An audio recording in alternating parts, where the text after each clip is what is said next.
क्या अगर उम्मीद नहीं होती सुप्रीम कोर्ट जाते क्यों?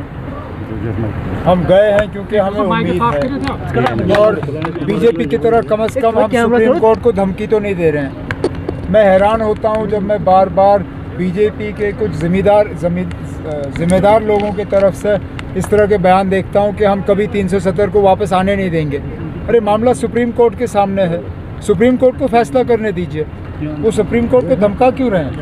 आज भी पार्लियामेंट के नो कॉन्फिडेंस डिबेट में मैंने देखा कि एक यूनियन मिनिस्टर की तरफ से ये बात आई कि हम कभी 370 यहाँ वापस लगने नहीं देंगे। हम तो सुप्रीम कोर्ट के फैसले का इंतज़ार कर रहे हैं, उनको भी करना चाहिए। क्या उनको अपना केस इतना कमज़ोर लगता है कि उनको डराने और धमकाने की ज़रूरत महसूस हो रही है? बड़ा अफसोस है। It's almost tantamount to contempt of court. बरसात पंचायत इलेक्शंस आने वाले हैं, क्या एनसी इसमें पार्टिसिपेट करेंगे? मैंने तो ऐसा कोई अभी तक तो ऐसा कोई नोटिफिकेशन देखा नहीं। जहाँ तक असेंबली में इलेक्शन में हिस्सा लेने वाली बात है, हमने तो पहले ही कहा हुआ कि हम हर इलेक्शन में हिस्सा लेंगे, चाहे वो पंचायत हो, चाहे वो यूएलबी हो, चाहे पार्लियामेंट हो, चाहे असेंबली हो। क्यों नहीं लेंगे? लेंगे। बस नो कॉन्फिडेंस मोशन लाया जा रहा है, तो क्या नो कॉन्फिडेंस आ रहे हैं? We have election. किस चीज़ के?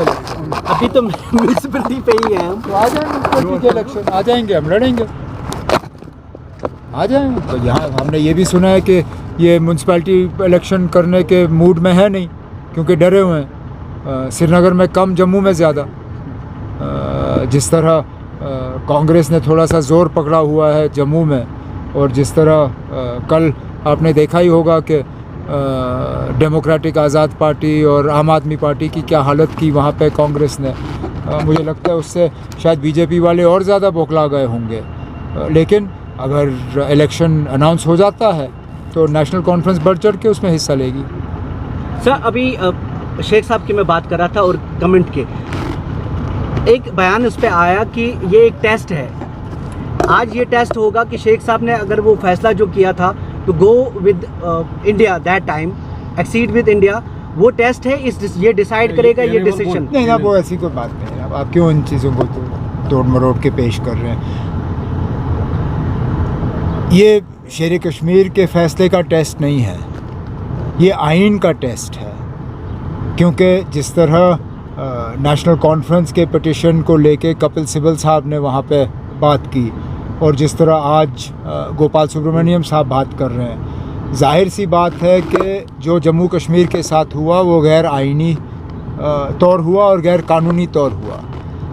हम तो यही चाहेंगे कि the constitution and the law are upheld. It is no further test than that. It is a test of the strength of the constitution and its decision to uphold. That's all. जो arguments हुए हैं, एक उम्मीद काफ़ी लोगों को उभर के आई है कि बहुत स्ट्रॉन्ग आर्गुमेंट्स हुए हैं। नहीं, आर्गुमेंट्स तो बहुत स्ट्रॉन्ग हुए, लेकिन अभी तक गवर्नमेंट ने जवाब नहीं दिया ना। क्या पता गवर्नमेंट का जवाब कितना स्ट्रॉन्ग होगा। केस आगे बढ़ने दीजिए, उसके बाद हम इस पर बहस कर सकते हैं कि किसके आर्गुमेंट ज़्यादा बेहतर है। लेकिन इतना मैं ज़रूर कहूँगा कि नेशनल कॉन्फ्रेंस के तरफ से ये फ़ैसला कि कपिल सिब्बल साहब और गोपाल सुब्रमण्यम साहब हमारे इन दो पिटिशंस को रिप्रेजेंट करेंगे, मुझे लगता है बेहतरीन फ़ैसला रहा है। और इससे अच्छा हम शायद सुप्रीम कोर्ट के सामने अपना केस रख नहीं सकते थे। अब बाकी उन जज हजरात तक है और ऊपर वाले तक है, लेकिन हम उम्मीद लगाए ज़रूर बैठे हैं। Thank you sir. थैंक्स।